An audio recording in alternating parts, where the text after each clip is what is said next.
Mary Scranton's life story is extraordinary.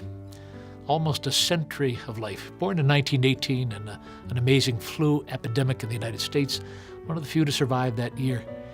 She went on to live a very public life in a way I don't think she ever expected to.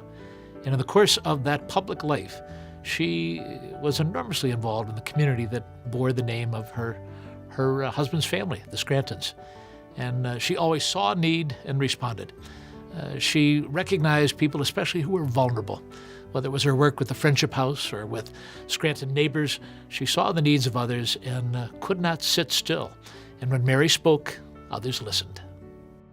Well, Mary became involved with Marworth as a result of a meeting that they called me to at Marworth, both she and the governor, in 1981. And the purpose of that meeting, as Mary explained it, was they wanted to dispose of Marworth through a sale. And I was involved with the trust department then, and I agreed to take on that responsibility of seeing if we could sell the estate at that particular point in time. It didn't work out, but so 6 months later, Mary called me up again and said, "Would you come to Marworth?" And I did. And she said, "We are intensely interested in using Marworth for humanitarian purposes." Mrs. Scranton impacted Leadership Lackawanna due to her drive and her determination. If it wasn't for her standing at the door of that breakfast event back in 1982, we would have never been created. She stood there and she was determined not a single person was going to get past her if they didn't pledge money to start our organization. I came to know Mary Scranton when I joined the board of Scranton Primary Healthcare Center and learned about the history of its founding. She was very instrumental in being a sounding board and a source of advice and encouragement, as well as reaching out to various individuals to help with the funding that was needed to open the center. I know one of Mary's very first commitments and firm commitments was to Friendship House, where she served as president for several years. This really reflected her deep commitment to children, which she had all her life.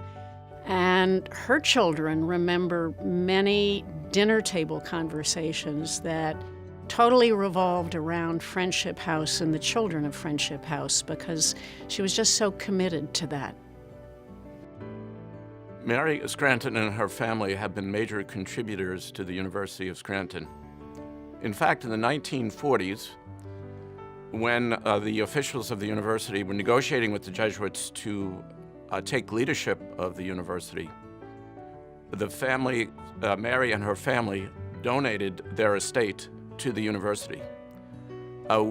We Jesuits claim Mary and her family gave up their home so we Jesuits could have a home. And that became a relationship which has lasted until this day. Well, Mary, as I said, wanted to make sure that Marworth was always a home.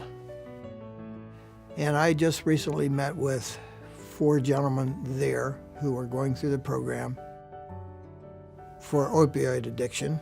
One of the gentlemen, they were young, 20, 21, 22. One of the gentlemen said, "This is the only home I've ever had." Another one said, "It's such a home to me, I don't want to leave." So Mary would be so pleased that 50,000 people have gone through the program now, called it their home, and have been mostly successful in recovery and in terminating their addiction. I think it's time for our community to reflect on the life of Mary Scranton.